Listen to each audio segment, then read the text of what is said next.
18 जोड़ content warning वयस्कों के लिए चेतावनी। ये कहानी 18 वर्ष से अधिक आयु के दर्शकों के लिए है। इसमें कुछ ऐसे दृश्य, भाषा या विषय हो सकते हैं जो बच्चों के लिए उपयुक्त नहीं हैं। कृपया विवेक से सुने। कहानी की प्रकृति एक काल्पनिक कथा है। इसमें प्रस्तुत सभी पात्र, घटनाएं और स्थान पुनर्तः लेखक की कल्पना का परिणाम हैं। इनका किसी भी वास्तविक व्यक्ति, जाति, संस्कृति, समाज या धर्म से कोई संबंध नहीं है। इस कहानी का उद्देश्य केवल मनोरंजन है। हमारा किसी की धार्मिक, सामाजिक या सांस्कृतिक भावनाओं को आहत करने का कोई इरादा नहीं है। यदि किसी श्रोता को इस कहानी का कोई अंश अनुचित या असंगत प्रतीत हो, तो कृपया इसे एक काल्पनिक और मनोरंजनात्मक रचना के रूप में लें। इस कहानी का पूरा श्रेय हॉरर तले एफएम चैनल को जाता है। हम आशा करते हैं कि आपको ये पसंद आएगा। पूरे कमरे में गूंज रही वह शैतानी हंसी अचानक और गहरी हो गई। हा हा हा हा, आवाज ऐसी थी जैसे कई गले एक साथ हंस रहे हों। दीवारें कांप उठी, छत से लटक रहे कंकाल धीरे धीरे झूलने लगे। उनकी हड्डियां आपस में टकरा रही थीं और उस टकराहट की सूखी खनक पूरे तहखाने में फैल गई। रूद ने अपनी साइड और कसकर पकड़ ली। उसकी लाल आंखें अंधेरे में उस स्रोत को खोज रही थीं जहां से वह आवाज आ रही थी। ईसा ने भी तुरंत अपनी स्थिति बदल ली। उसके हाथों के चारों तरफ हल्की नीली ऊर्जा घूमने लगी। डायरेक्टर व शांत खड़े थे, पर उनकी आंखों की चमक बता रही थी कि वे हर चीज को ध्यान से देख रहे हैं। अचानक फर्श से काला धुआं उठने लगा, धीरे धीरे, फिर तेज, जैसे जमीन के नीचे कोई गहरी दरार खुल गई हो। वह धुआं कमरे के बीचों बीच इकट्ठा होने लगा। कुछ ही पलों में वह एक विशाल घूमते हुए भंवर की तरह बन गया। और फिर उस धुएं के भीतर कुछ हरकत हुई। पहले एक आकृति बनी, फिर वह आकृति फैलने लगी। काले धुएं के बीच से एक विशाल शरीर उभरने लगा। उसका आकार इंसान जैसा था, पर बिल्कुल इंसान नहीं। उसकी ऊंचाई छत तक पहुंच रही थी। उसका शरीर स्थिर नहीं था, कभी धुएं में बदल जाता, कभी सड़े हुए मांस जैसा दिखता। उसकी पीठ से कई टेढ़ी मेढ़ी हड्डीनुमा भुजाएं बाहर निकली हुई थीं, जो हवा में धीरे धीरे हिल रही थीं।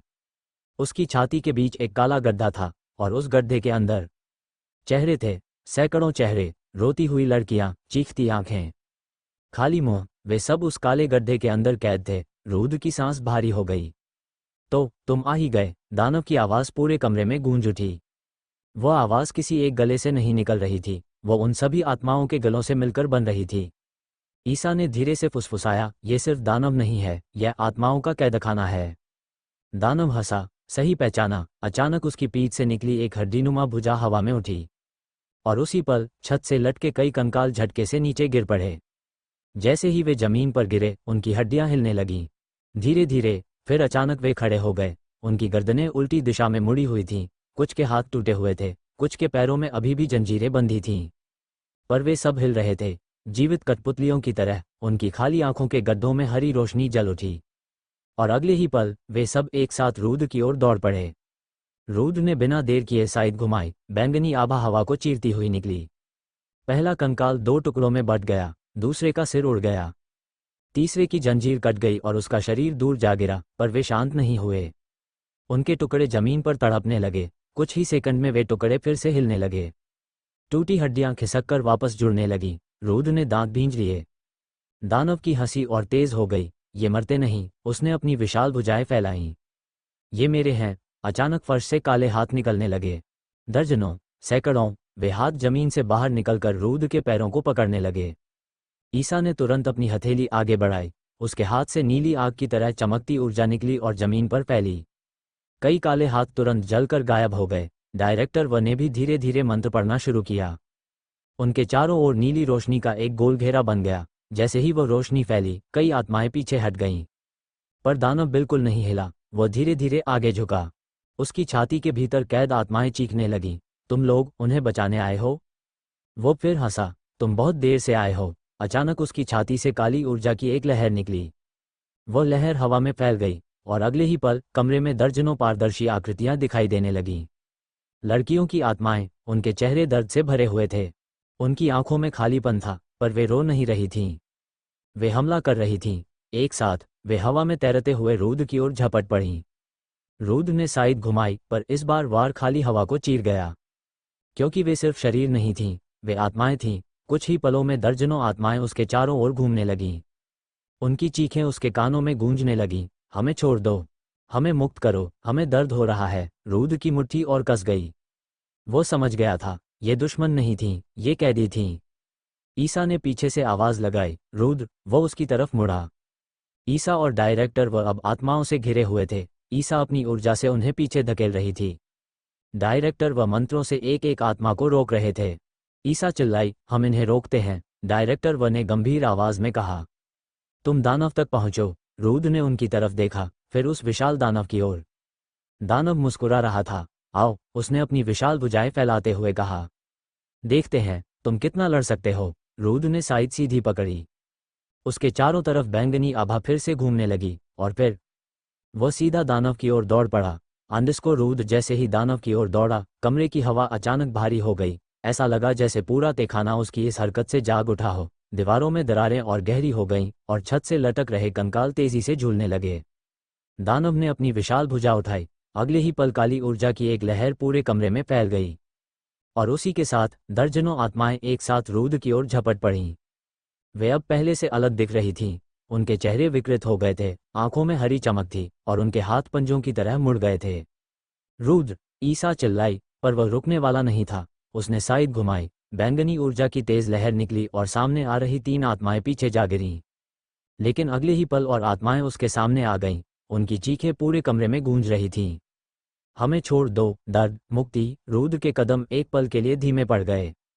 और यही मौका था। दानव हंसा। उसकी छाती से काली जंजीरें निकलकर हवा में फैल गईं और उन आत्माओं से जुड़ गईं, जैसे वो उन्हें कठपुतली की तरह नियंत्रित कर रहा हो। डायरेक्टर व ने ये देखा तो उनकी आंखें गंभीर हो गईं। हमें इन्हें रोकना होगा, उन्होंने धीमे कहा। ईसा ने सिर हिलाया। रूद को रास्ता चाहिए। अगले ही पल ईसा आगे बढ़ी। उसने अपनी दोनों हथेलियां सामने की ओर की और गहरी सांस ली। फिर उसने एक तेज मंत्र बोला। उसके हाथों से नीली अग्नि की लपटें निकल पड़ीं। वे साधारण आग नहीं थीं, वे चमकती हुई आध्यात्मिक ऊर्जा थीं। जैसे ही वो आग आत्माओं को छूती, वे कुछ पल के लिए पीछे हट जातीं। इधर आओ, ईसा ने उन्हें अपनी ओर खींचते हुए कहा। दर्जनों आत्माएं उसकी ओर मुड़ गईं। उसी समय डायरेक्टर व ने भी अपनी छड़ी जमीन पर टिका दी। उन्होंने आंखें बंद की और धीमी आवाज में मंत्र पढ़ना शुरू किया। उनके पैरों के पास से नीली रेखाएं जमीन पर फैलने लगीं। कुछ ही पलों में पूरा फर्श एक जटिल मंत्र चक्र से भर गया। जैसे ही वो चक्र पूरा हुआ, एक तेज नीली रोशनी चमकी और कई आत्माएं उसी जगह ठिठक गईं, जैसे किसी अदृश्य दीवार से टकरा गई हों। यह उन्हें ज्यादा देर नहीं रोकेगा, डायरेक्टर व ने शांत स्वर में कहा। ईसा मुस्कुराई, इतना काफी है। उसने अपनी ऊर्जा को और बढ़ा दिया। अब उसके चारों तरफ नीली लपटें घूम रही थीं। आत्माएं उस आग से टकराकर पीछे हट रही थीं। इस बीच रूद आगे बढ़ चुका था। अब उसके और दानव के बीच सिर्फ कुछ ही आत्माएं बची थीं। दानव ने उसे ध्यान से देखा। उसकी छाती के भीतर कैद चेहरों ने एक साथ चीख मारी। तू अलग है। दानव की आवाज भारी हो गई। तेरे अंदर अंधेरा है। उसने अपनी विशाल भुजा उठाई और जमीन पर मारी। पूरा तहखाना हिल गया। फर्श फट गया। दरारों से काला धुआं निकलने लगा। अचानक उस धुएं से कई कंकाल निकल आए। इस बार वे पहले से बड़े और भयानक थे। उनकी हड्डियां मोटी थीं और उनके हाथों में टूटे हुए लोहे के टुकड़े थे। वे सीधे रूद की ओर दौड़े। रूद ने बिना रुके साइड घुमाए। पहले कंकाल का हाथ कट गया, दूसरे का सिर टूट गया, तीसरे को उसने सीधा बीच से चीर दिया। लेकिन जैसे ही वे गिरे, उनकी हड्डियां फिर से हिलने लगीं। वे फिर उठने लगे। दानव की हंसी फिर गूंजी। तू समझता नहीं। वो धीरे धीरे रूद के और पास आया। ये सब मेरी शक्ति है। रूद की आंखों में लाल चमक और तेज हो गई। उसने साइड को घुमाकर अपने सामने आए आखिरी कंकाल को दूर फेंक दिया। अब उसके और दानव के बीच सिर्फ कुछ कदमों का फासला था। पीछे ईसा और डायरेक्टर व अब भी आत्माओं से घिरे हुए थे। ईसा ने एक और ऊर्जा विस्फोट किया और कई आत्माओं को पीछे धकेल दिया। जल्दी करो रूद, वह चिल्लाई। डायरेक्टर व ने भी एक और मंत्र बोला और हवा में चमकती हुई जंजीरें प्रकट हो गईं, जिन्होंने कुछ आत्माओं को बांध लिया। पर वे जानते थे, वे ज्यादा देर तक नहीं टिक पाएंगे। अब सब कुछ रूद पर था। रूद ने अपनी साइड सीधी की। दानव उसके ऊपर झुका। उनकी आंखें एक दूसरे से टकराईं। कुछ पल के लिए पूरा कमरा शांत हो गया। फिर दानव की विशाल भुजा बिजली की तरह नीचे गिरी और रूद हवा में छलांग लगा चुका था। अंडस्को रूद की छलांग इतनी तेज थी कि एक पल के लिए उसका शरीर हवा में गायब सा हो गया। दानव की विशाल भुजा उसी जगह आकर गिरी जहां वो खड़ा था। धड़ाम, जमीन टूट गई। काला फर्श दरक गया और पत्थर के टुकड़े चारों ओर उड़ गए। लेकिन रूद उस वार से पहले ही हवा में घूम चुका था। उसकी साइड बैंगनी रोशनी से चमक रही थी। उसने हवा में घूमते हुए दानव की गर्दन की ओर वार किया। धाक, साइड का ब्लेड दानव के कंधे को चीरता हुआ निकल गया। काले धुएं का फव्वारा फूट पड़ा। दानव एक पल के लिए पीछे हटा, फिर उसकी हंसी गूंज उठी। हा हा हा, कटे हुए हिस्से से फिर वही काला धुआं उठने लगा। कुछ ही सेकंड में उसका शरीर फिर से पहले जैसा हो गया। रूद जमीन पर उतरा और दांत भींच लिए। ये मरता क्यों नहीं, उसने बुदबुदाया। दानव ने अपना सिर थोड़ा झुकाया, क्योंकि मैं अकेला नहीं हूं। उसने अपनी छाती की ओर इशारा किया। काले गड्ढे के अंदर कैद चेहरे अचानक और स्पष्ट हो गए। दर्जनों लड़कियों की आत्माएं, वे रो रही थीं, चीख रही थीं। और उसी क्षण रूद को कुछ समझ में आया, ये इनकी शक्ति से जिंदा है। दानव की मुस्कान और चौड़ी हो गई। अब समझा। अचानक उसने अपना हाथ हवा में उठाया और अगले ही पल उसकी छाती से कई काली जंजीरें निकलकर हवा में फैल गईं। वे जंजीरें सीधी रूद की ओर बढ़ीं। रूद ने तुरंत साइड घुमाए। 2 जंजीरें कट गईं, लेकिन बाकी जंजीरें उसके हाथ और कंधे से लिपट गईं। जैसे ही जंजीरें उससे टकराईं, उसके दिमाग में एक झटका लगा। अचानक उसके सामने का दृश्य बदल गया। तहखाना गायब हो गया। वो एक पुराने घर के आंगन में खड़ा था। सूरज की हल्की रोशनी थी और सामने वही चेहरा, वही लड़की जिसकी याद अभी कुछ देर पहले उसके मन में आई थी। वो मुस्कुरा रहा था। रूद, उसकी आवाज़ नर्म थी। तू अभी भी देर से आता है। रूद की सांस अटक गई। नहीं। अचानक दृश्य बदल गया। वही लड़की खून में लथपथ जमीन पर पड़ी थी और रूद उसके पास खड़ा था, असहाय। तू किसी को नहीं बचा सकता। दानव की आवाज़ उसी याद में गूंज उठी। ना उसे, ना इन सबको। ना उसे जिसे तू ढूंढ रहा है। रूद की मुट्ठी कांपने लगी। उसकी आंखों में दर्द उभर आया और उसी पल दानव की भुजा बिजली की तरह उसके सीने से टकराए। धाम। रूद हवा में उछलकर पीछे की दीवार से जा टकराया।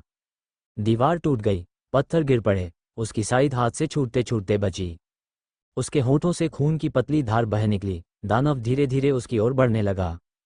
देखा, उसकी आवाज़ गूंजी, तू हमेशा हारता है। पीछे ईसा अब भी आत्माओं से लड़ रही थी। उसकी नीली ऊर्जा की लपटें चारों ओर फैल रही थीं। कई आत्माएं उससे टकराकर पीछे जा रही थीं।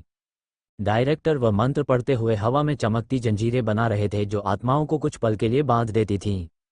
लेकिन वे भी थकने लगे थे। ईसा ने रूद को गिरा देखा। रूद, वह चिल्लाई, पर रूद कुछ पल तक वहीं घुटनों के बल बैठा रहा।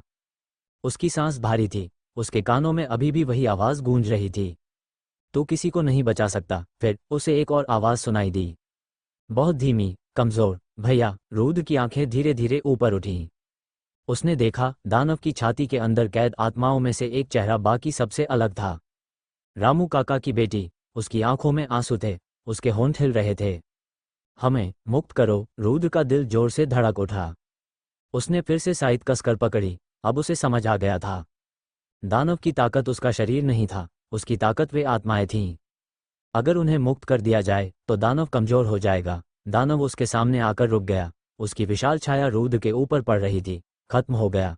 उसने धीमे से पूछा। रूद धीरे धीरे खड़ा हुआ। उसने अपना खून से भीगा होंठ पोंछा। उसकी आंखों में फिर वही लाल चमक लौट आई, लेकिन इस बार उसमें दर्द नहीं था, सिर्फ ठंडा निर्णय था। नहीं। उसने साइड सीधी पकड़ी। अब शुरू हुआ है। दानव ने भौहें चटाईं। क्या? रूद ने उसकी छाती की ओर देखा, जहां आत्माएं कैद थीं। दानव की आंखों में एक पल के लिए हल्की सी हैरानी चमकी, जैसे उसने उम्मीद नहीं की थी कि रूद इतनी जल्दी उसका राज समझ जाएगा। फिर वो फिर से हंस पड़ा। तो इन्हें मुक्त करेगा? उसकी आवाज़ पूरे तहखाने में गूंज गई। ये सब अब मेरी शक्ति है, ये कहीं नहीं जाएंगी। उसकी छाती के भीतर कैद चेहरों ने एक साथ चीख मारी। रूद ने उस चीख को सुना और उसके हाथ में पकड़ी निक्स की साइड और तेज चमकने लगी। बैंगनी आभा अब पहले से ज्यादा तीखी हो चुकी थी। पीछे ईसा अभी भी आत्माओं से लड़ रही थी। उसकी हथेलियों से निकलती नीली ऊर्जा अब छोटे छोटे ब्लेड की तरह हवा में घूम रही थी। वह हर बार हाथ घुमाती और कई आत्माएं पीछे धकेली जाती, लेकिन उनकी संख्या कम नहीं हो रही थी। डायरेक्टर व ने जमीन पर अपना हाथ रखा और तेज आवाज में मंत्र पढ़ा। उनके चारों तरफ नीले प्रकाश का एक बड़ा वृत्त बन गया। जैसे ही कोई आत्मा उस वृत्त को छूती, वो कुछ सेकंड के लिए वहीं रुक जाती। जल्दी करो रूद, ईसा ने पीछे से चिल्लाया। हम इन्हें ज्यादा देर नहीं रोक पाएंगे। रूद ने सिर हिलाया। अब उसका पूरा ध्यान सिर्फ दानव की छाती पर था। वहीं से काली जंजीरें निकल रही थीं, वहीं से आत्माएं बंधी थीं।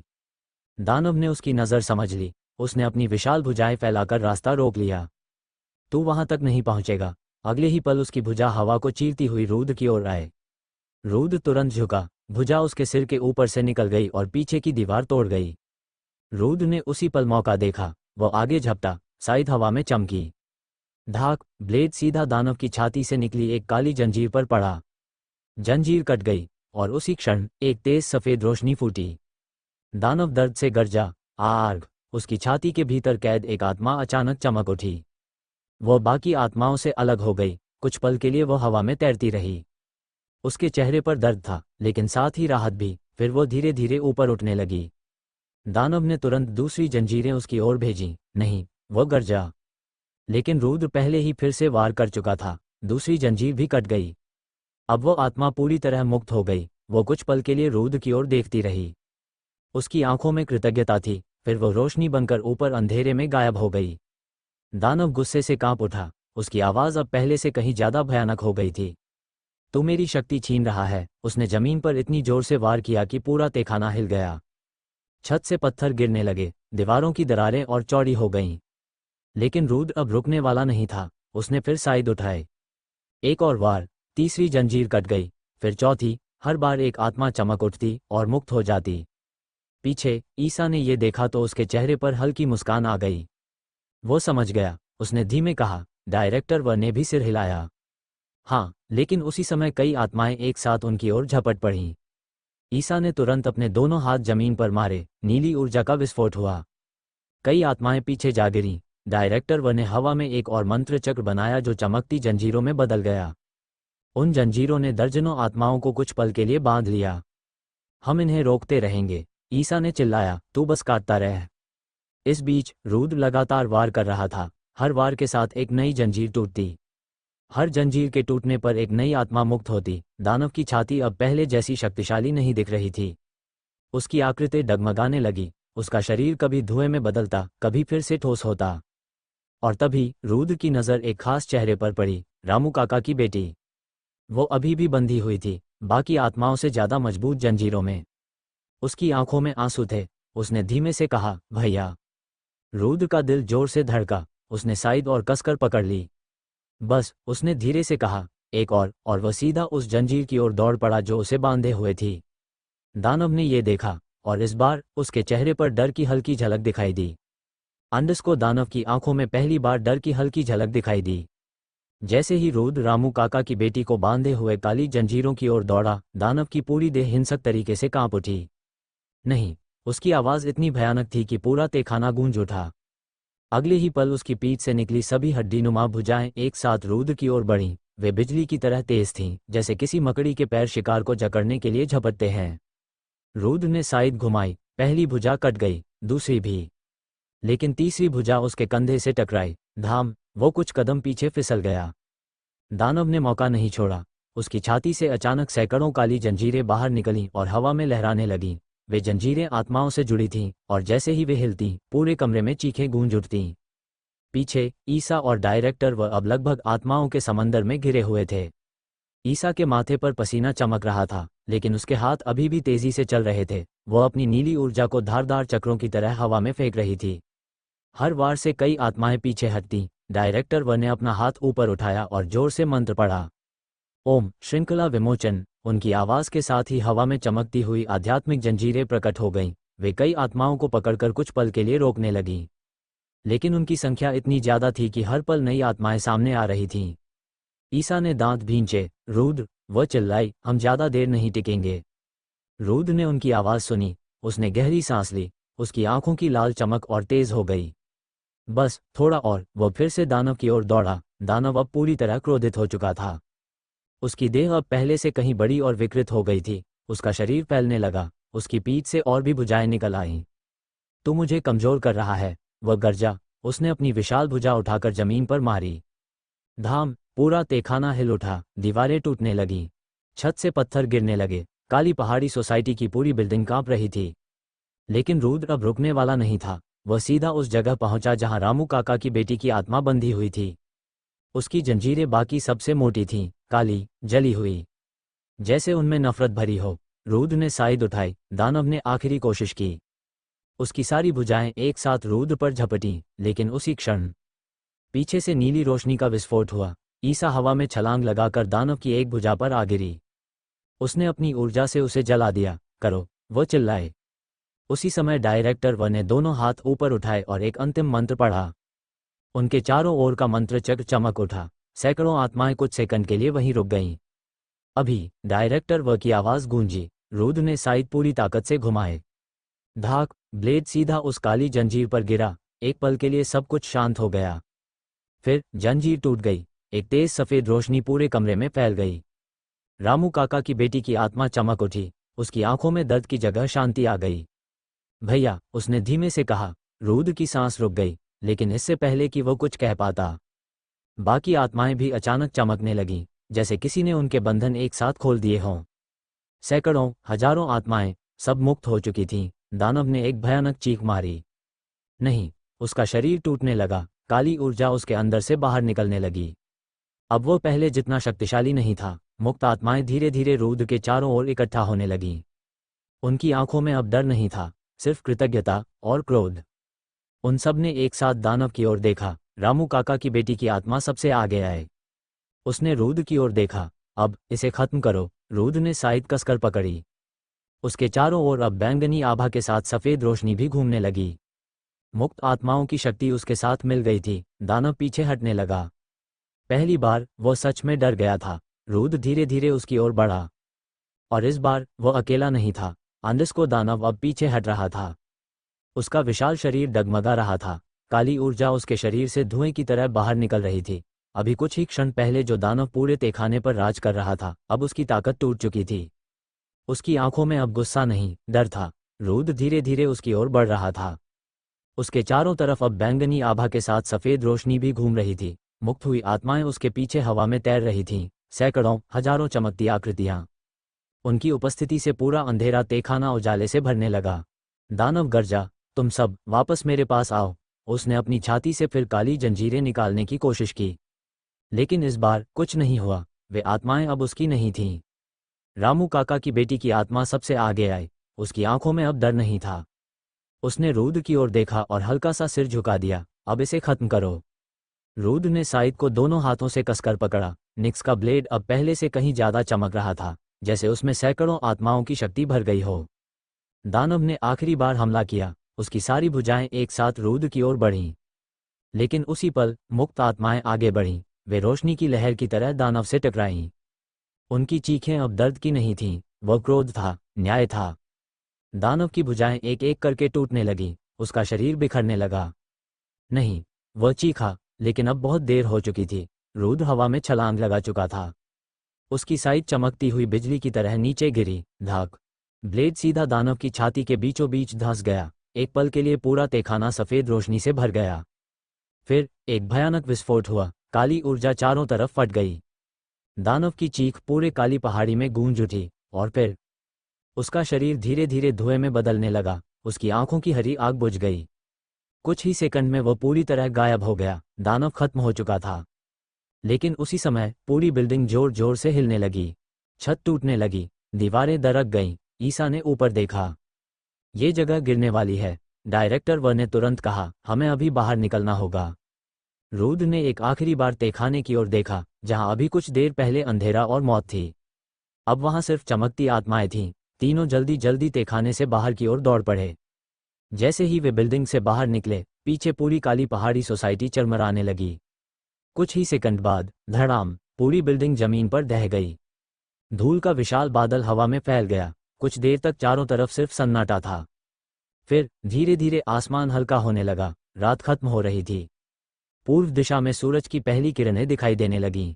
रुद्र ने ऊपर देखा, और तभी आसमान में रोशनी की अनगिनत धाराएं उठने लगीं। लाखों चमकती आत्माएं, वे धीरे धीरे ऊपर उठ रही थीं, जैसे आसमान में हजारों टूटते तारे उड़ रहे हों। पूरा दृश्य किसी स्टारफॉल जैसा लग रहा था। ईसा कुछ पल तक चुपचाप उस दृश्य को देखती रही। डायरेक्टर व की आंखों में भी हल्की चमक थी। रुद्र स्थिर खड़ा था। उसी समय एक हल्की रोशनी उसके सामने उतरी।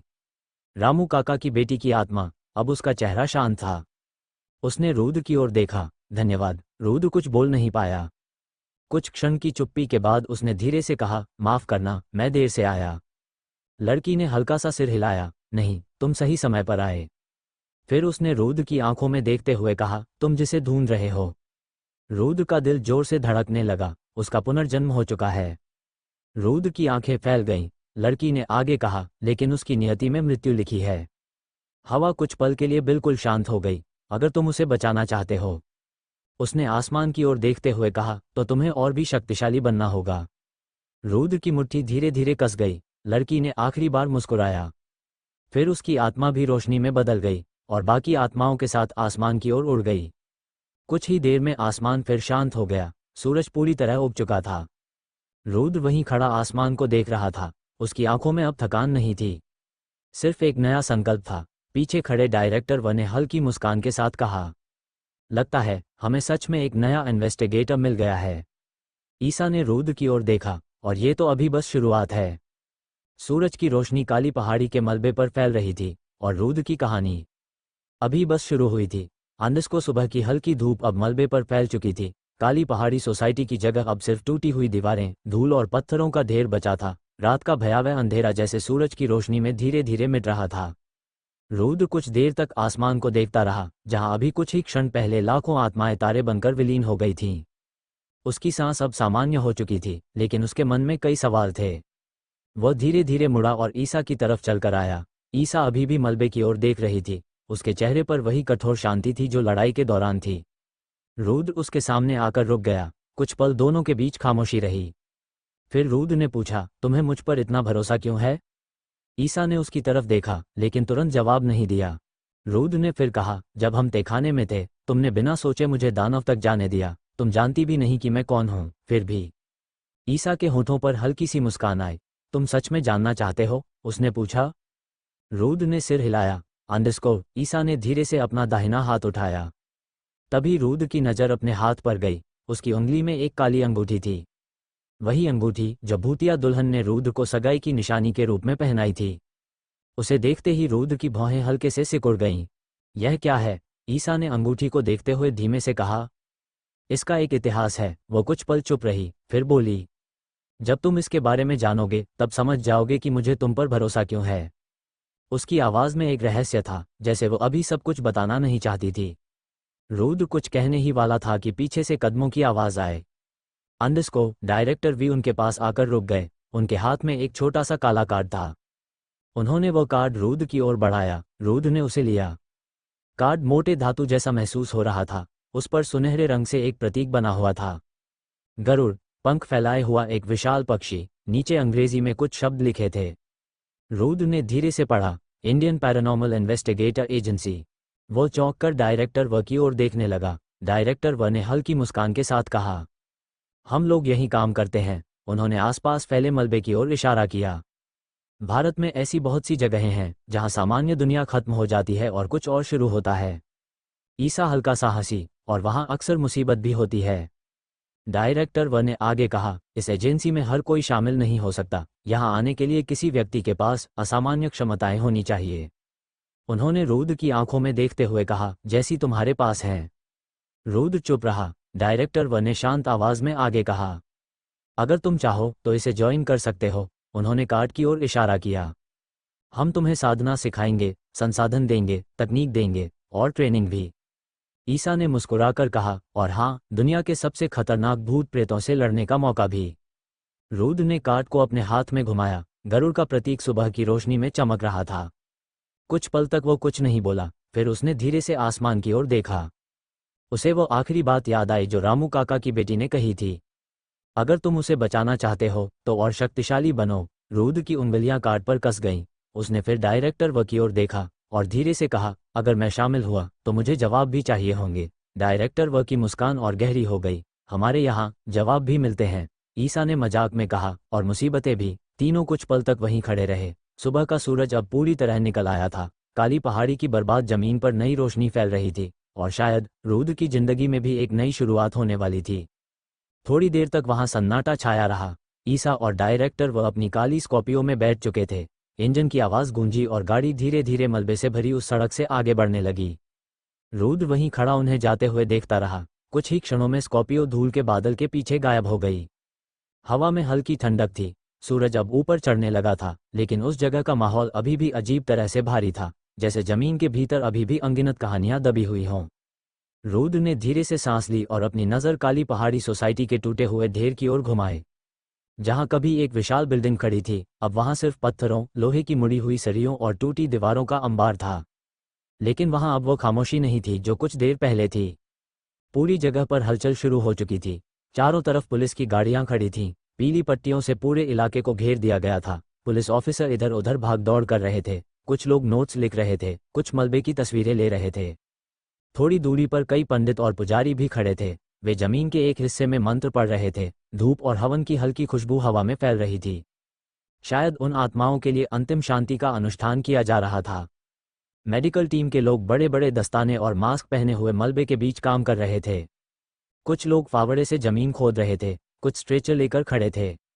रुद्र की नज़र उस जगह पर टिक गई जहां अभी अभी मिट्टी हटाई गई थी। जैसे ही मिट्टी हटती, नीचे से हड्डियां दिखाई देती, कभी किसी खोपड़ी की झलक, कभी किसी कंकाल का हाथ। एक डॉक्टर ने पास खड़े पुलिस ऑफिसर से धीमी आवाज में कहा, यह सामान्य मामला नहीं है। उसने मिट्टी से निकली हड्डियों की ओर इशारा किया। यहाँ बहुत बड़ी संख्या में शव दबे हुए हैं। कुछ ही देर में खबर फैल गई। जांच करने वाली टीम ने अनुमान लगाया कि इस जमीन के नीचे कम से कम 30,000 पुरुषों के अवशेष दबे हुए हैं और महिलाओं की संख्या 1 लाख से भी ज्यादा हो सकती है। ये जगह कभी सिर्फ एक सोसाइटी नहीं थी, यह एक विशाल कब्रिस्तान था। शायद सालों, शायद दशकों तक यहाँ लोग गायब होते रहे थे और कोई भी सच्चाई तक नहीं पहुंच पाया था। पुलिस वालों के चेहरों पर भी अब गंभीरता थी। कई लोग चुप खड़े थे, जैसे उन्हें समझ नहीं आ रहा हो कि इतनी बड़ी त्रासदी को शब्दों में कैसे बयान किया जाए। रुद्र कुछ देर तक ये सब देखता रहा। उसके मन में अजीब सी भावना उठ रही थी, गुस्सा, दुख और एक अजीब सी खालीपन। उसने धीरे से अपनी उंगली में पहनी काली अंगूठी को देखा। अंगूठी हल्की सी ठंडी थी। फिर उसकी नज़र अपने हाथ में पकड़े उस काले कार्ड पर गई। गरुड़ का सुनहरा चिन्ह सुबह की रोशनी में चमक रहा था। Indian paranormal investigator agency. Rudra ने कार्ड को कुछ सेकंड तक देखा, फिर उसे अपनी जेब में रख लिया। उसने आखिरी बार उस मलबे की ओर देखा जहां कभी दानव था, जहां अनगिनत आत्माएं कैद थीं। अब वहां सिर्फ धूल थी और धीरे धीरे उन लोगों के लिए अंतिम संस्कार की तैयारी हो रही थी। रुद्र ने बिना कुछ कहे मुड़कर सड़क की ओर कदम बढ़ा दिए। कुछ देर बाद वो उस इलाके से दूर निकल चुका था। शहर अब धीरे धीरे अपनी सामान्य गति में लौट रहा था। सड़कों पर लोग थे, दुकानें खुल रही थीं। किसी को शायद अंदाजा भी नहीं था कि रात में यहाँ क्या हुआ था। काफी देर तक चलते रहने के बाद रुद्र एक छोटे से होटल के सामने जाकर रुका। यह कोई बड़ा या शानदार होटल नहीं था, बस एक साधारण सा 3 मंजिला लॉज था। बाहर एक पुराना बोर्ड लगा था, शिव रेसिडेंसी। रुद्र अंदर चला गया। रिसेप्शन पर बैठा आदमी अखबार पढ़ रहा था। उसने रुद्र की ओर देखा। कमरा चाहिए? रुद्र ने हल्के से सिर हिलाया। कुछ औपचारिकताएं पूरी करने के बाद उसे तीसरी मंजिल का एक कमरा दे दिया गया। रुद्र धीरे धीरे सीढ़ियां चढ़कर ऊपर पहुंचा। कमरा छोटा था, एक बिस्तर, एक खिड़की, एक मेज, बस इतना ही, लेकिन अभी उसके लिए इतना ही काफी था। वो अंदर गया और दरवाजा बंद कर दिया। कुछ सेकंड तक वो वहीं खड़ा रहा, जैसे उसका शरीर अब जाकर महसूस कर रहा हो कि वह कितनी बड़ी लड़ाई से गुजरा है। उसने धीरे से साइड को दीवार के पास टिकाया, फिर बिस्तर पर बैठ गया। कमरे में सन्नाटा था। खिड़की से आती हल्की हवा पर्दे को हिला रही थी। रुद्र ने अपनी आंखें बंद कर लीं, लेकिन दिमाग में फिर वही दृश्य घूमने लगे। दानव की चीख, मुक्त होती आत्माएं, रामू काका की बेटी की मुस्कान, और उसकी आखिरी बात, अगर तुम उसे बचाना चाहते हो तो तुम्हें और शक्तिशाली बनना होगा। रुद्र ने धीरे से आंखें खोलीं। उसकी नज़र फिर उस काले कार्ड पर गई जो उसने मेज पर रख दिया था। गरुड़ का चिन्ह चुपचाप चमक रहा था। रुद्र कुछ देर तक उसे देखता रहा, फिर उसने गहरी सांस ली। शायद अब उसकी जिंदगी सच में बदलने वाली थी। अंडरस्कोर रुद्र कमरे में आकर धीरे से बिस्तर पर लेट गया। रात भर की लड़ाई के बाद उसका शरीर भारी हो चुका था, मांसपेशियों में दर्द था, लेकिन उसके मन में अभी भी हलचल थी। कुछ देर तक वह छत को देखता रहा, जैसे सोच रहा हो कि पिछली रात जो कुछ हुआ वह सच था या कोई सपना। कुछ मिनट बाद उसने गहरी सांस ली और अपनी आंखें बंद कर लीं। तभी उसकी आंखों के सामने हल्की नीली रोशनी चमकी। System interface activate. एक पारदर्शी स्क्रीन उसके सामने उभर आई। रुद्र ने तुरंत उठकर बैठते हुए स्क्रीन को ध्यान से देखा। स्क्रीन पर कई नए नोटिफिकेशन चमक रहे थे। मिशन अपडेट, मिशन काली पहाड़ी शुद्धिकरण स्टेटस कंप्लीटेड, रिवॉर्ड जोर 50 years life span added. Rudra की आंखें हल्की सी चौड़ी हो गईं। 50 साल। उसने धीरे से बुदबुदाया। फिर उसने अगला नोटिफिकेशन देखा। Relic update, next side evolution progress 83%, next evolution unlock requirement 100%। Rudra ने दीवार के पास टिकाई हुई साइड की ओर देखा। ब्लेड की सतह पर हल्की बैंगनी चमक अब भी मौजूद थी, जैसे उसमें कोई शक्ति धीरे धीरे जाग रही हो। फिर उसने सिस्टम का एक और सेक्शन खोला, सिस्टम शॉप। उसके सामने एक विशाल सूची खुल गई। वहां बहुत सारी चीजें थीं। प्राचीन साधनाएं, आध्यात्मिक तकनीकें, युद्ध कौशल, मंत्र, शापित हथियार, ऊर्जा को नियंत्रित करने की विधियां। हर एक चीज के सामने एक कीमत लिखी हुई थी, लेकिन वह कीमत पैसे में नहीं थी। वो थी लाइफ स्पैन। रुद्र की भौहें हल्की सी सिकुड़ गईं। उदाहरण के लिए, shadow step technique 30 years life span, soul detection ability 50 years life span, ancient spirit armour 120 years life span. कुछ चीजें तो इतनी महंगी थी कि देखकर ही हैरानी हो रही थी। फिर उसकी नज़र एक खास साधना पर जाकर रुकी, काल भैरव साधना। Current level, stage 1, next stage requirement 500 years life span. Rudra कुछ सेकंड तक स्क्रीन को देखता रहा। 500 साल, उसने धीमे से कहा। फिर उसने तुरंत अपना स्टेटस खोला। User Rudra, remaining life span 30 years. Rudra चुप हो गया। उसने स्क्रीन को कुछ पल तक घूरा। फिर हल्की हंसी उसके होठों पर आ गई। 30 साल और चाहिए 500। अंतर बहुत बड़ा था। उसने सिस्टम स्क्रीन बंद कर दी। कमरे में फिर वही सन्नाटा लौट आया। तभी उसकी नज़र सामने रखे छोटे टीवी पर पड़ी। उसने रिमोट उठाकर टीवी ऑन कर दिया। कुछ ही सेकंड में न्यूज़ चैनल की आवाज़ कमरे में गूंजने लगी। स्क्रीन पर वही जगह दिखाई दे रही थी, काली पहाड़ी सोसाइटी। रिपोर्टर वहां खड़ा लाइव रिपोर्ट कर रहा था। आज सुबह काली पहाड़ी इलाके से जो खुलासा हुआ है, उसने पूरे देश को हिला दिया है। कैमरा मलबे और खुदाई की जगह पर घूम रहा था। रिपोर्टर बोलता जा रहा था। जांच एजेंसियों के अनुसार इस जमीन के नीचे हजारों शवों के अवशेष मिले हैं। शुरुआती अनुमान के अनुसार यहां 30,000 से अधिक पुरुषों और 1 लाख से ज्यादा महिलाओं के अवशेष मौजूद हो सकते हैं। स्क्रीन पर पुलिस की गाड़ियां दिखाई दे रही थीं, फॉरेंसिक टीम और खुदाई का काम। फिर रिपोर्टर ने आगे कहा, इस सोसाइटी को बनाने वाले कई बड़े बिल्डर और कुछ प्रभावशाली नेता अब जांच के घेरे में आ गए हैं। सरकार ने तत्काल कार्रवाई करते हुए कई लोगों को गिरफ्तार कर लिया है। टीवी पर कुछ नेताओं को पुलिस ले जाती हुई दिखाई दी। रुद्र चुपचाप ये सब देखता रहा। उसके चेहरे पर कोई खास भाव नहीं था, सिर्फ एक शांत निगाह। फिर उसने टीवी की आवाज़ कम कर दी। उसने जेब से अपना मोबाइल निकाला, स्क्रीन अनलॉक की। कॉन्टैक्ट लिस्ट में एक नंबर सेव था, डायरेक्टर वी। रुद्र ने कुछ सेकंड तक स्क्रीन को देखा, फिर धीरे धीरे टाइप किया, मैं कल जाने के लिए तैयार हूं। उसने मैसेज भेज दिया। कुछ ही सेकंड बाद मोबाइल वाइब्रेट हुआ। एक नया मैसेज आया। रुद्र ने उसे खोला। मैसेज छोटा था, बी रेडी टुमारो, सुबह के 8 बजे। रुद्र ने स्क्रीन को कुछ सेकंड तक देखा, फिर मोबाइल को मेज पर रख दिया। वह वापस बिस्तर पर लेट गया। खिड़की से आती हल्की हवा कमरे में घूम रही थी। छत की ओर देखते हुए उसके मन में सिर्फ एक ही विचार घूम रहा था, अगर उसे सच में और शक्तिशाली बनना है तो अब उसका रास्ता बदल चुका है। धीरे धीरे उसकी आंखें बंद होने लगीं और कुछ ही मिनटों में रुद्र गहरी नींद में चला गया। कल सुबह उसकी जिंदगी का एक नया अध्याय शुरू होने वाला था। अंडस को अगले दिन सुबह ठीक 8 बजे रुद्र होटल के बाहर खड़ा था। सुबह की हवा अभी भी ठंडी थी। सड़क पर हल्की हलचल शुरू हो चुकी थी। कुछ लोग काम पर जा रहे थे, कुछ दुकानें खुल रही थीं। लेकिन रुद्र का ध्यान कहीं और था। उसकी नज़र सड़क पर टिकी हुई थी। कुछ ही मिनट बीते होंगे कि दूर से एक काली स्कॉर्पियो तेजी से आती दिखाई दी। गाड़ी आकर ठीक उसके सामने रुकी। खिड़की का शीशा धीरे से नीचे हुआ। अंदर ईसा बैठी थी। ड्राइविंग सीट पर डायरेक्टर वह थे। ईसा ने हल्की मुस्कान के साथ कहा, समय पर आ गए। रुद्र ने कुछ नहीं कहा। उसने बस दरवाज़ा खोला और पीछे की सीट पर बैठ गया। दरवाज़ा बंद होते ही गाड़ी आगे बढ़ गई। कुछ सेकंड तक गाड़ी में सन्नाटा रहा। रुद्र खिड़की से बाहर देख रहा था। सड़क धीरे धीरे पीछे छूटती जा रही थी।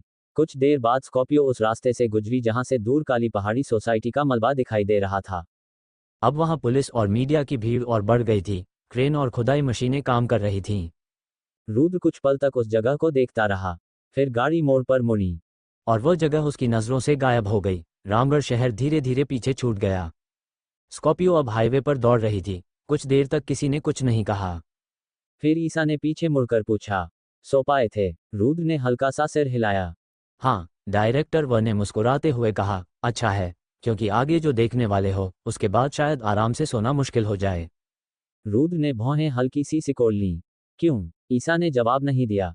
वो बस खिड़की से बाहर देखने लगी। लगभग 2 घंटे बाद स्कॉर्पियो शहर से बहुत दूर निकल चुकी थी। अब सड़क के दोनों तरफ पहाड़ और जंगल थे। कुछ देर बाद गाड़ी एक सुनसान सड़क पर मुड़ गई। आगे एक पुराना सैन्य परिसर दिखाई दिया। लोहे का बड़ा जंग लगा हुआ गेट, टूटी हुई दीवारें। जगह बिल्कुल सुनसान लग रही थी, जैसे कई सालों से यहाँ कोई आया ही न हो। स्कॉर्पियो गेट के सामने आकर रुक गई। रुद्र ने हैरानी से पूछा। यही है। डायरेक्टर वी ने कुछ नहीं कहा। उन्होंने बस अपनी जेब से एक छोटा सा काला कार्ड निकाला और गेट के पास लगे एक सेंसर के सामने रखा। अगले ही पल बीप, जमीन हल्के से कांपने लगी। रुद्र ने तुरंत नीचे देखा। गेट के सामने की पूरी जमीन धीरे धीरे खुलने लगी। कंक्रीट की भारी प्लेटें दो हिस्सों में बंटकर अलग हो गईं। नीचे एक विशाल लिफ्ट प्लेटफॉर्म दिखाई दिया। रुद्र की आंखें हल्की सी चौड़ी हो गईं। ईसा मुस्कुराई। स्वागत है इंडियन पैरानॉर्मल एजेंसी में। डायरेक्टर व ने गाड़ी आगे बढ़ाई। स्कॉर्पियो उस प्लेटफॉर्म पर आ गई। अगले ही पल पूरा प्लेटफॉर्म धीरे धीरे नीचे उतरने लगा। ऊपर का आसमान धीरे धीरे छोटा होता गया। कुछ सेकंड बाद ऊपर की जमीन फिर से बंद हो गई। अब चारों तरफ सिर्फ धातु की दीवारें थीं। लिफ्ट लगभग 1 मिनट तक नीचे उतरती रही। फिर धड़ाम, लिफ्ट रुक गई। सामने का भारी दरवाजा धीरे धीरे खुला। और जैसे ही दरवाजा खुला, रुद्र की आंखें पहली बार सच में फैल गईं। उसके सामने एक विशाल अंडरग्राउंड सुविधा थी। जितनी दूर नजर जाती उतना बड़ा परिसर, ऊपर धातु की छत, हर जगह सफेद और नीली रोशनी। कई अलग अलग सेक्शन। एक तरफ बड़ी बड़ी हथियारों की प्रयोगशालाएं थीं जहां अजीब अजीब हथियार रखे हुए थे। कुछ तलवारें जिनसे हल्की रोशनी निकल रही थी, कुछ बंदूकें जिन पर मंत्र लिखे थे। दूसरी तरफ एक कांच के पीछे शापित वस्तुओं का संग्रह था। पुरानी किताबें, अजीब मुखौटे, काली अंगूठियां, टूटे हुए ताबीज। एक सेक्शन में बड़े बड़े कांच के कंटेनर थे। उनके अंदर धुंधली आकृतियां तैर रही थीं, जैसे किसी ने आत्माओं को कैद करके रखा हो। कुछ लोग सफेद लैब कोट पहने कंप्यूटर पर काम कर रहे थे। कुछ लोग हथियारों की टेस्टिंग कर रहे थे। कुछ लोग साधना कर रहे थे। ये सब देखकर रुद्र कुछ पल तक चुप रह गया। ये सब उसकी कल्पना से कहीं ज्यादा बड़ा था। ईसा ने हल्के से कहा, हम लोग इसे कहते हैं paranormal responsible facility. Director Wu ने आगे कहा, दुनिया में भूत प्रेत से लड़ना सिर्फ मंत्र पढ़ने से नहीं होता। उन्होंने पूरे परिसर की ओर इशारा किया। यह एक पूरा सिस्टम है। रुद्र धीरे धीरे गाड़ी से बाहर उतरा। उसकी नज़र हर तरफ घूम रही थी। उसे पहली बार एहसास हुआ, दुनिया उतनी साधारण नहीं है जितनी वह समझता था। और शायद अब वह भी इस दुनिया का हिस्सा बनने वाला था।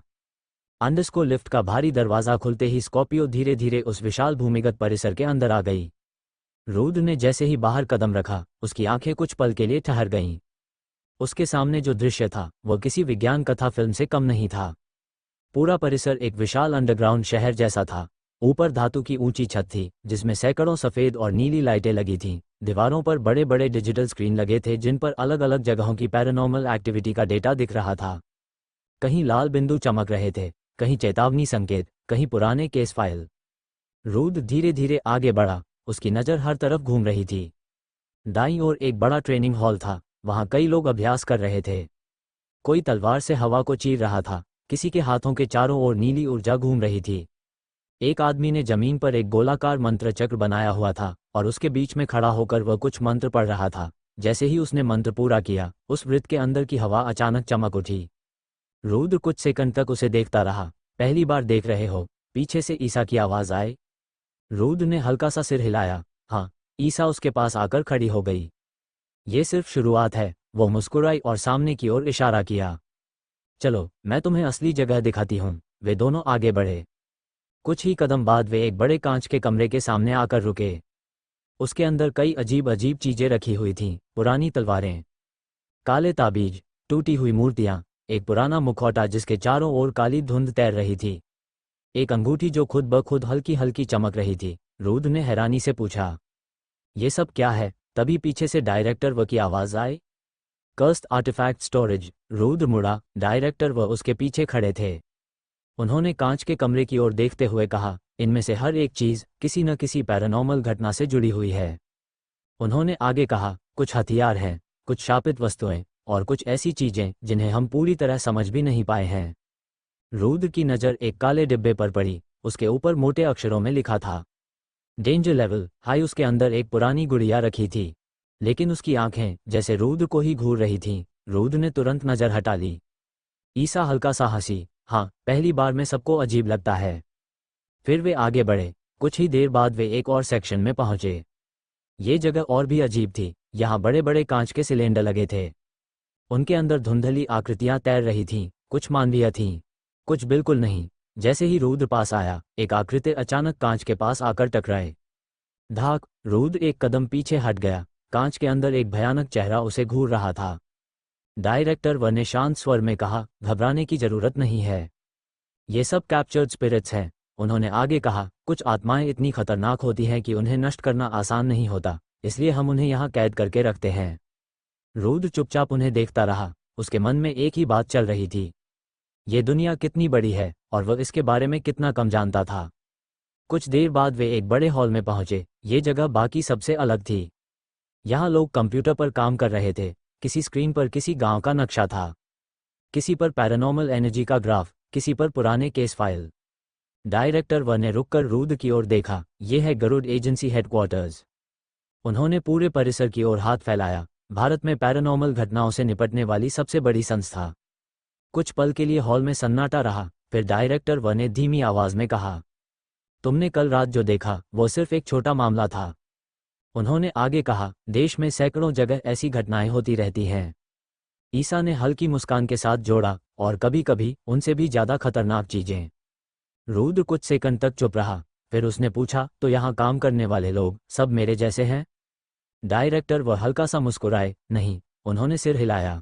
हर कोई तुम्हारे जैसा नहीं होता। उन्होंने धीरे से कहा, इस दुनिया में पैरानॉर्मल फाइटर्स 4 अलग अलग प्रकार के होते हैं। रूद की भौहें हल्की सी सिकुड़ गईं। 4? डायरेक्टर व ने सिर हिलाया। हाँ।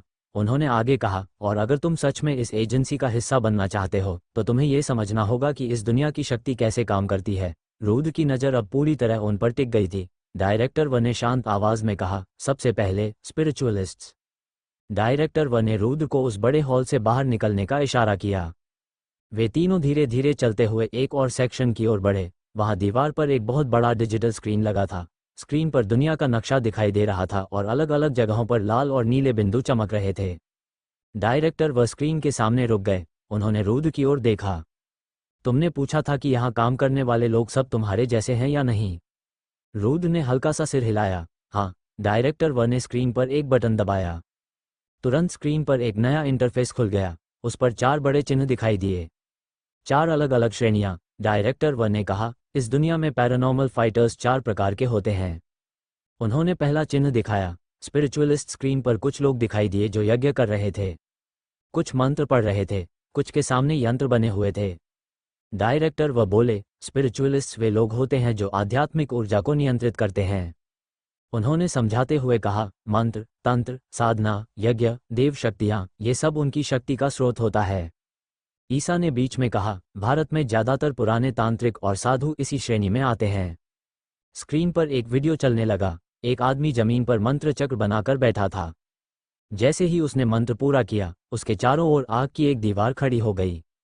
रूद की आंखों में हल्की चमक आई। डायरेक्टर व ने कहा, स्पिरिचुअलिस्ट दूर से लड़ते हैं, वे ऊर्जा को नियंत्रित करते हैं और कभी कभी देव शक्तियों को भी बुला सकते हैं। फिर उन्होंने दूसरा चिन्ह खोला। मीडियम। इस बार स्क्रीन पर कुछ लोग दिखाई दिए जो खाली कमरे में खड़े थे, लेकिन वे किसी अदृश्य चीज से बात कर रहे थे। कभी कभी उनके सामने धुंधली आकृतियां भी दिखाई देती। डायरेक्टर व ने कहा, मीडियम वे लोग होते हैं जो आत्माओं से सीधे जुड़ सकते हैं। उन्होंने आगे कहा, वे आत्माओं को देख सकते हैं, उनसे बात कर सकते हैं और कभी कभी उनके साथ अनुबंध भी कर सकते हैं। रूद ने तुरंत ईसा की ओर देखा। ईसा मुस्कुराई, हाँ, मैं मीडियम हूँ। रूद थोड़ा चौंक गया। ईसा ने हल्के से कंधे उचकाए। मैं बचपन से आत्माओं को देख सकती हूँ। फिर उसने मजाक में कहा, और विश्वास करो, यह उतना मजेदार नहीं होता जितना फिल्मों में दिखाते हैं। स्क्रीन पर एक दृश्य चला। एक मीडियम ने अपनी आंखें बंद की और उसके पीछे एक बड़ी आत्मा खड़ी हो गई। उसकी ऊर्जा धीरे धीरे मीडियम के शरीर में समा गई। डायरेक्टर भी बोले, मीडियम आत्माओं की शक्ति उधार लेते हैं, लेकिन यह बहुत खतरनाक भी हो सकता है। फिर उन्होंने तीसरा चिन्ह खोला। हंटर। स्क्रीन पर अब पूरी तरह अलग दृश्य था। यहाँ लोग तलवारों, भालों और बंदूकों के साथ लड़ रहे थे। कुछ लोग बेहद तेज गति से कूद रहे थे, कुछ लोग दानव जैसे जीवों से हाथों हाथ लड़ रहे थे। डायरेक्टर व ने रूद की ओर देखा। हंटर फ्रंटलाइन फाइटर्स होते हैं। उन्होंने कहा, इनकी शक्ति इनके शरीर में होती है, तेज गति, असाधारण ताकत और युद्ध कौशल। उन्होंने आगे कहा, हंटर अक्सर कर्स्ड वेपन्स का उपयोग करते हैं। वे सीधे दानवों और खतरनाक आत्माओं से भिड़ते हैं। रूद को अचानक पिछली रात की लड़ाई याद आ गई। दानव, काली जंजीरें और उसकी साइड। डायरेक्टर भी हल्का सा मुस्कुराए। तुम? उन्होंने रूद की ओर इशारा किया। हंटर हो? कुछ सेकंड के लिए सन्नाटा रहा। रूद ने धीमे से पूछा, लेकिन आपने ये क्यों कहा था कि मैं बाकी लोगों से अलग हूं? डायरेक्टर व ने कोई जवाब नहीं दिया। उन्होंने चौथा चिन्ह खोला।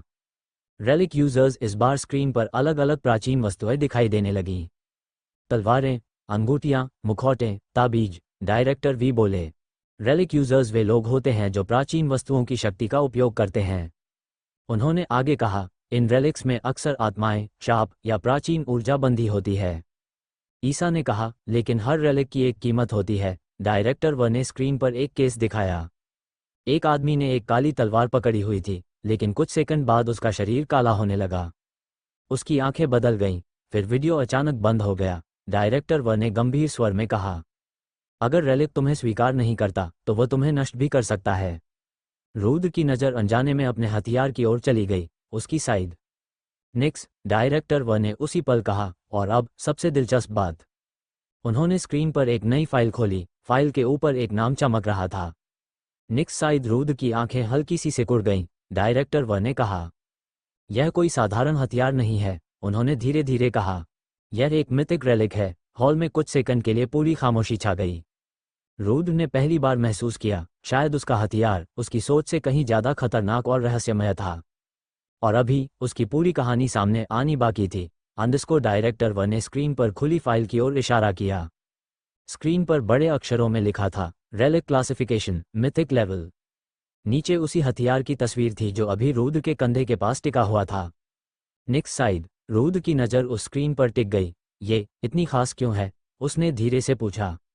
डायरेक्टर व ने तुरंत जवाब नहीं दिया। उन्होंने अपने पास खड़े एक टेक्नीशियन को इशारा किया। कुछ ही सेकंड में हॉल के बीच एक गोलाकार प्लेटफॉर्म चमकने लगा। इसे यहाँ रखो, डायरेक्टर व ने कहा। रूद कुछ पल के लिए झिझका। फिर उसने अपनी साइड उठाई और धीरे से उस प्लेटफॉर्म पर रख दी। जैसे ही साइड प्लेटफॉर्म को छुई, पूरे कमरे में हल्की बैंगनी रोशनी फैल गई। बीप बीप, मशीनें एक्टिव हो गईं। ऊपर से कई लेजर स्कैनर साइड पर घूमने लगे। कुछ सेकंड तक मशीनें उसे स्कैन करती रहीं, फिर अचानक स्क्रीन पर कई चेतावनी संकेत चमकने लगे। Warning, unknown energy signature warning, ancient origin detected. Warning, mythic relic confirmed. कमरे में खड़े कुछ वैज्ञानिक एक दूसरे को देखने लगे। उनके चेहरों पर साफ हैरानी थी। एक महिला वैज्ञानिक ने धीमी आवाज में कहा, ये संभव नहीं है। ईसा ने हल्की मुस्कान के साथ पूछा, क्या हुआ? वैज्ञानिक ने स्क्रीन की ओर इशारा किया।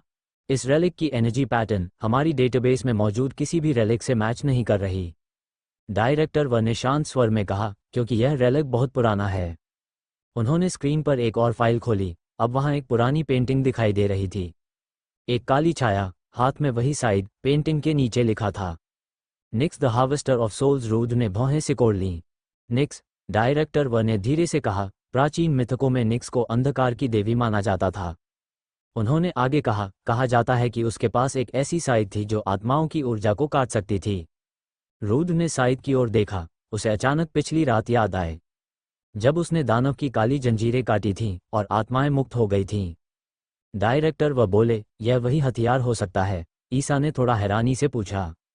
हो सकता है, डायरेक्टर व ने सिर हिलाया। हम पूरी तरह निश्चित नहीं हैं। उन्होंने स्क्रीन की ओर देखते हुए कहा, लेकिन एक बात साफ है।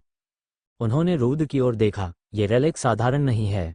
उसी समय एक और रिपोर्ट स्क्रीन पर आई, एवोल्यूशन सिग्नेचर डिटेक्टेड। वैज्ञानिक ने तुरंत कहा, सर, ये रेलिक इवॉल्व हो रहा है। रूद की आंखें हल्की सी फैल गईं। इवॉल्व? डायरेक्टर व ने कहा। हाँ, उन्होंने समझाया, कुछ रेयर रेलिक्स समय के साथ अपनी शक्ति बढ़ाते हैं। उन्हें इवॉल्व होने के लिए ऊर्जा चाहिए होती है, कभी आत्माओं की, कभी लड़ाइयों की।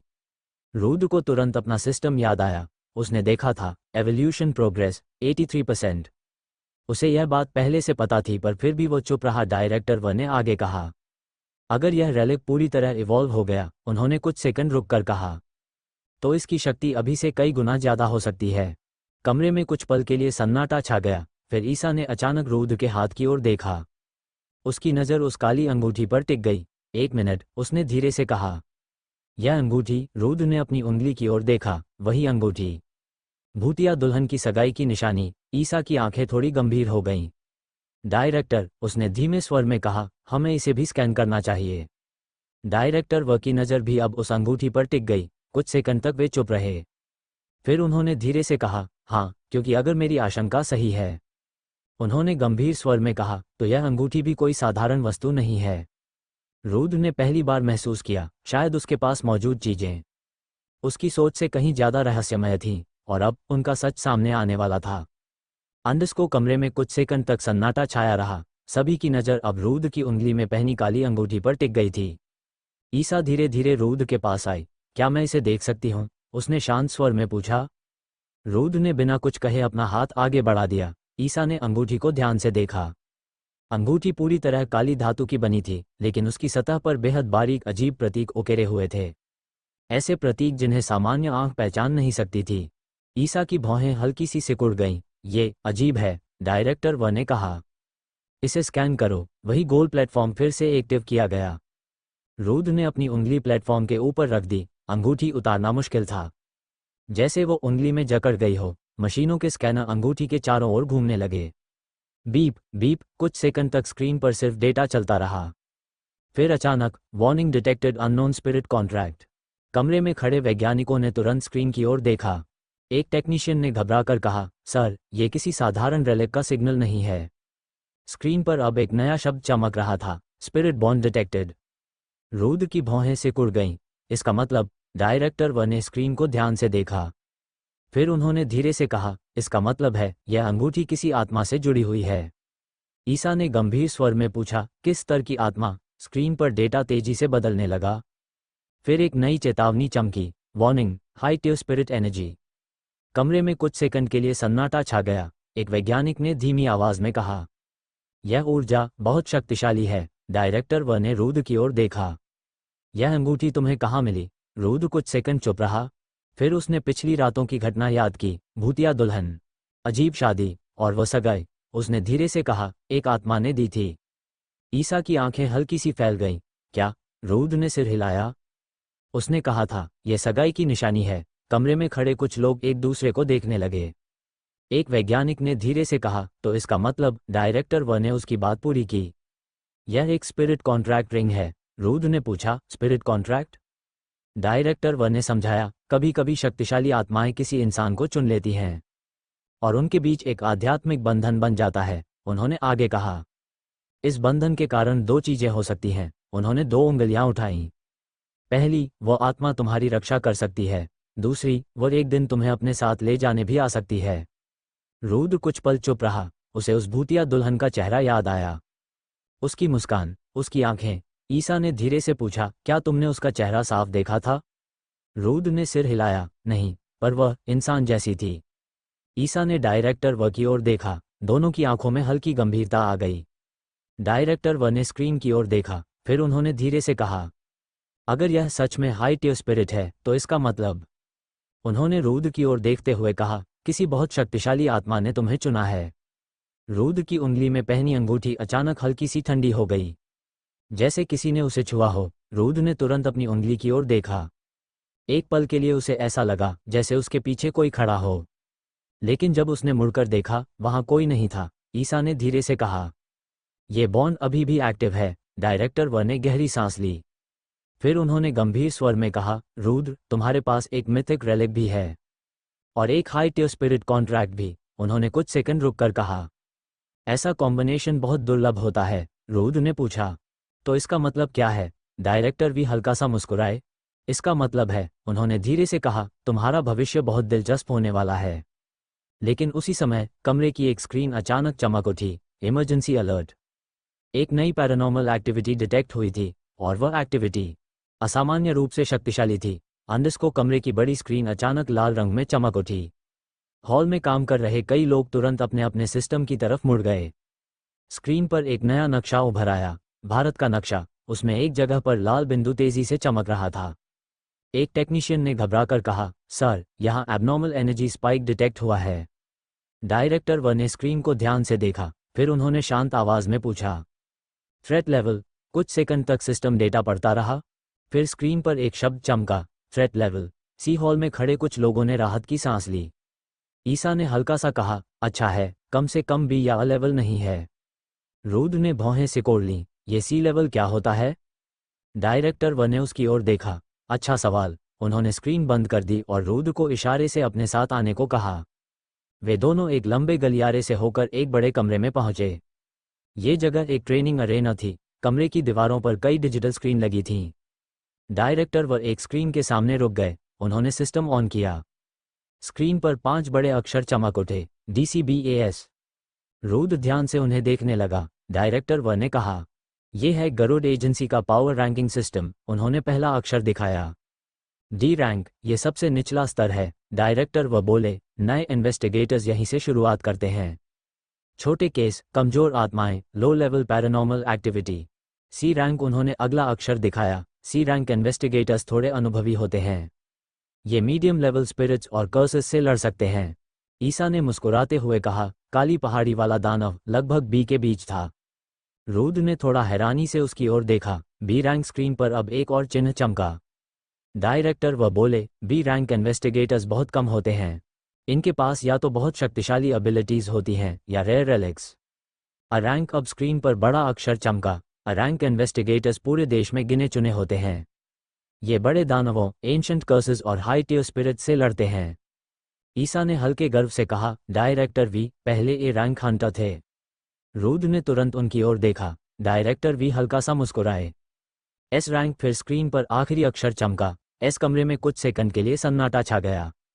डायरेक्टर व ने धीमी आवाज में कहा, S रैंक, ये लोग असाधारण होते हैं। पूरे देश में इनकी संख्या 5 से भी कम है। उन्होंने आगे कहा, कुछ तो ऐसे हैं जिन्हें हमने सालों से देखा भी नहीं। ईसा ने धीरे से जोड़ा, और कुछ तो बस कहानियों में ही सुने जाते हैं। रूद कुछ देर तक स्क्रीन को देखता रहा, फिर उसने पूछा, और मैं? कमरे में कुछ सेकंड खामोशी रही। डायरेक्टर व ने उसकी आंखों में देखते हुए कहा, अभी। उन्होंने हल्की मुस्कान के साथ कहा, तुम D रैंक से भी नीचे हो। रूद ने भौहें सिकोड़ ली। ईसा हल्का सा हंस पड़ी। बुरा मत मानना। डायरेक्टर व ने तुरंत आगे कहा, लेकिन। उन्होंने स्क्रीन पर एक और फाइल खोली। उस पर 2 चीजें दिखाई दे रही थीं। Nyx side mythic relic spirit contract ring high tier. Director Wu ने गंभीर स्वर में कहा, तुम्हारे पास 2 ऐसी चीजें हैं जो किसी भी नए इन्वेस्टिगेटर के पास नहीं होती। उन्होंने धीरे से कहा, संभावना। रूद चुप रहा। डायरेक्टर व ने आगे कहा, अगर तुम सही ट्रेनिंग लो, अगर तुम अपनी शक्ति को समझो, तो एक दिन तुम बहुत ऊपर जा सकते हो। रूद ने स्क्रीन पर चमकते अक्षरों को देखा, DCBAS, फिर उसने अपनी मुट्ठी हल्के से कस ली। उसी समय कमरे की स्क्रीन फिर से चमकी। इमरजेंसी केस असाइंड, एक नई फाइल खुली। लोकेशन दिखाई दी, वाराणसी, और उसके नीचे लिखा था, इन्वेस्टिगेशन टीम रिक्वायर्ड। ईसा ने स्क्रीन को देखते हुए कहा, लगता है तुम्हारा पहला केस आ गया। HQ के कंट्रोल रूम में लाल अलर्ट लाइट धीमे धीमे चमक रही थी। स्क्रीन पर वही लोकेशन बार बार ब्लिंक कर रही थी, वाराणसी। रूद स्क्रीन को ध्यान से देख रहा था। उसके लिए ये सब अभी भी नया था। कुछ घंटे पहले तक वह एक साधारण इंसान था, और अब वह एक ऐसी एजेंसी के बीच खड़ा था जो भूत प्रेत, श्राप और अज्ञात शक्तियों से लड़ती थी। ईसा ने सिस्टम में कुछ डेटा खोला। स्क्रीन पर कई रिपोर्ट्स दिखाई देने लगीं। मिसिंग लोगों की सूची, CCTV फुटेज और कुछ अजीब तस्वीरें। एक फोटो में गंगा किनारे धुंध के बीच एक अस्पष्ट काली आकृति दिखाई दे रही थी। रूद ने धीरे से पूछा, यह क्या है? ईसा ने गंभीर स्वर में कहा, यही पता लगाने के लिए हमें भेजा जा रहा है। उसी समय डायरेक्टर वह भी कमरे में आ गए। उन्होंने स्क्रीन पर केस फाइल खोली। Case file, Varanasi incident. उन्होंने बोलना शुरू किया, पिछले 10 दिनों में वाराणसी में 7 लोग गायब हो चुके हैं। रूद ने तुरंत पूछा, पुलिस क्या कर रही है? डायरेक्टर व ने शांत आवाज में जवाब दिया, पुलिस इसे सामान्य क्राइम समझ रही है। लेकिन उन्होंने स्क्रीन पर एक और फोटो खोली। वो फोटो एक पुरानी गली की थी। दीवारों पर अजीब काले निशान बने हुए थे। ये पैरानॉर्मल मार्किंग्स हैं, ईसा ने धीरे से कहा, और यह मार्किंग्स किसी स्पिरिट फीडिंग रिचुअल का हिस्सा हो सकती हैं। रूद ने हैरानी से उनकी ओर देखा, स्पिरिट फीडिंग? डायरेक्टर व ने समझाया, कुछ शक्तिशाली आत्माएं इंसानों की जीवन ऊर्जा पर जीवित रहती हैं। अगर कोई उन्हें बुलाता है, तो वह आत्मा धीरे धीरे मजबूत होती जाती है। रूद ने गंभीर होकर पूछा, मतलब कोई इसे जानबूझकर कर रहा है?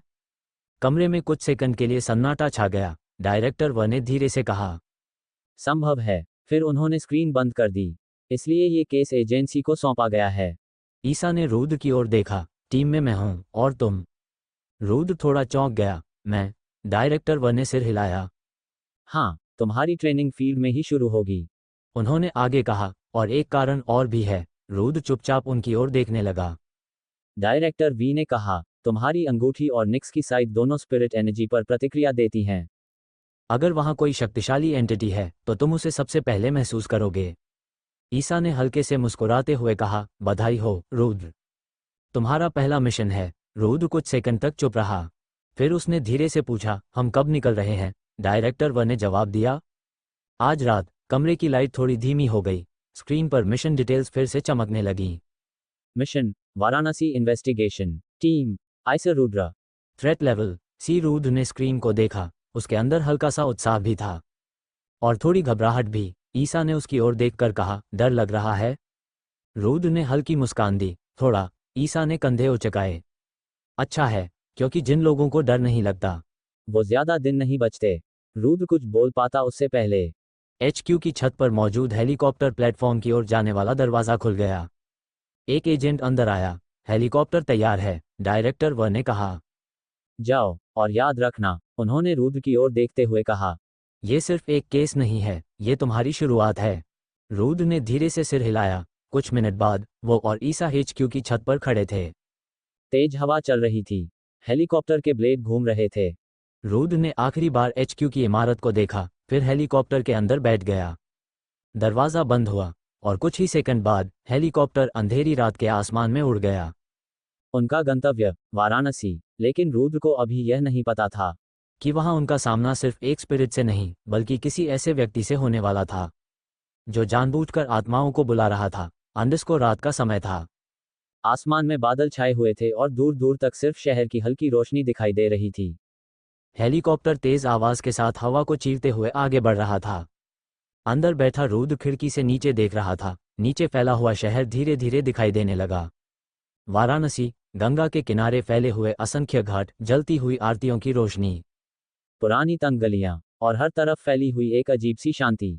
लेकिन उस शांति के पीछे कुछ और भी था, कुछ जो सामान्य नहीं था। रुद्र की उंगली में पहनी हुई अंगूठी अचानक हल्की सी गर्म होने लगी। उसने तुरंत अपनी उंगली की तरफ देखा। फिर से ईसा ने उसकी ओर देखा। क्या हुआ? रुद्र ने धीरे से कहा, यह अंगूठी रिएक्ट कर रही है। ईसा कुछ सेकंड चुप रही, फिर उसने खिड़की से बाहर झांकते हुए कहा, मुझे भी यहाँ की एनर्जी थोड़ी अलग लग रही है। हेलीकॉप्टर अब धीरे धीरे नीचे उतरने लगा था। नीचे एक छोटा सा प्राइवेट हेलीपैड दिखाई दे रहा था, जो शहर के बाहरी इलाके में था।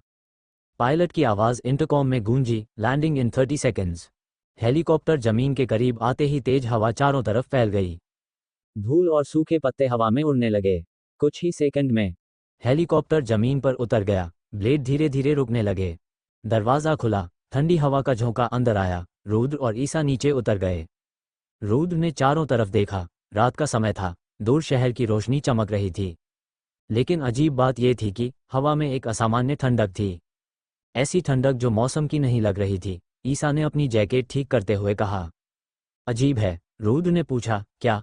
ईसा ने धीरे से जवाब दिया, वाराणसी में स्पिरिट एक्टिविटी हमेशा रहती है, लेकिन आज। वो कुछ सेकंड रुकी, फिर बोली, आज ये सामान्य से ज्यादा है।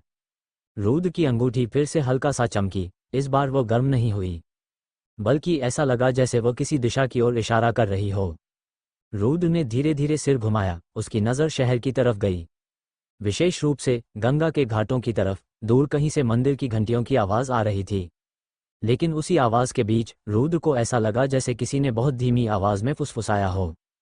उसने तुरंत पीछे मुड़कर देखा। कोई नहीं था। ईसा ने पूछा, क्या हुआ? रुद्र ने धीरे से कहा, कुछ नहीं, लेकिन उसके मन में एक अजीब सी बेचैनी उठ रही थी, जैसे ये शहर उसे पहचानता हो। उसी समय उनका फ़ोन बीप हुआ। एजेंसी से एक नई फाइल आई थी।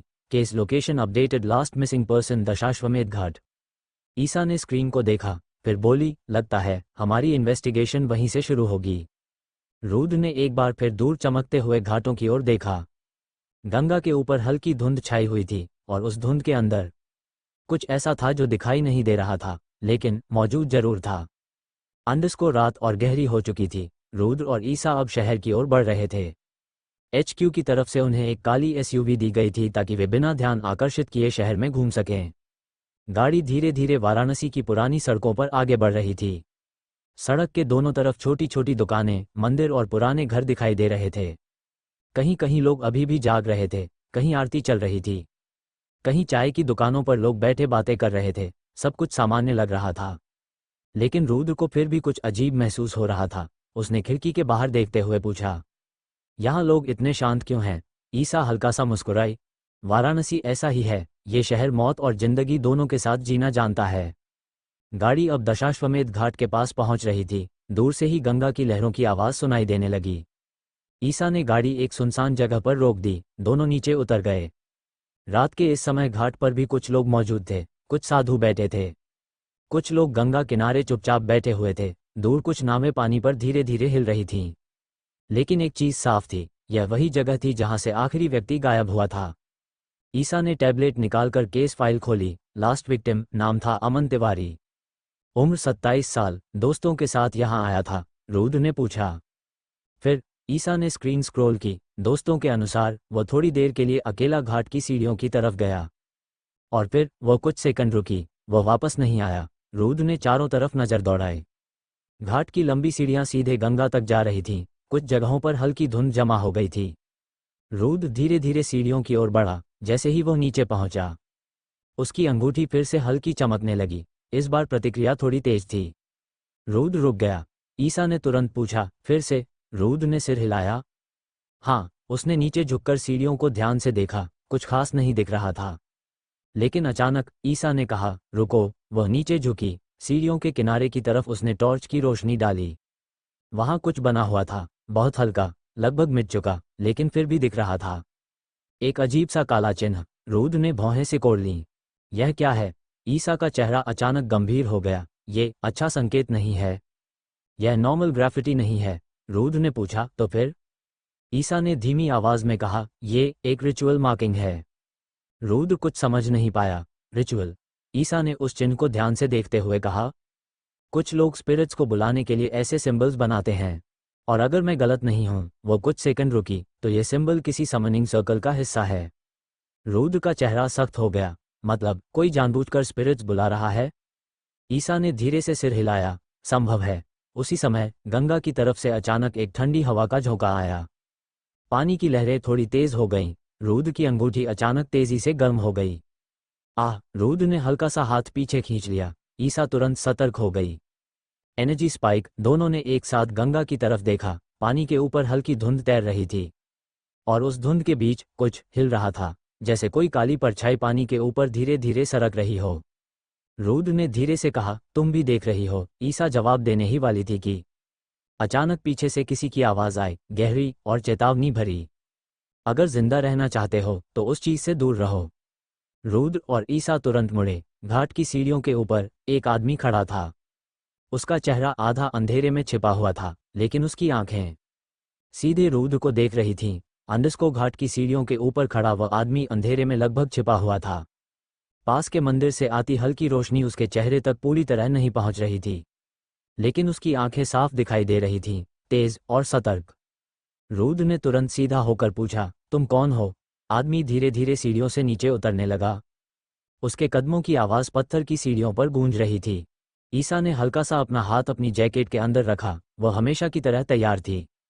आदमी कुछ सीढ़ियां नीचे आया और रुक गया। अब उसका चेहरा थोड़ा साफ दिखाई दे रहा था। लगभग 30 साल का, हल्की दाढ़ी और आंखों में अजीब सी गंभीरता। उसने गंगा की तरफ देखा, जहां अभी कुछ देर पहले वह काली परछाई दिखाई दी थी, लेकिन अब वहां कुछ नहीं था, सिर्फ धुंध। आदमी ने धीमी आवाज में कहा, तुम दोनों बाहरी हो, है ना? रुद्र ने जवाब दिया, और अगर हो तो?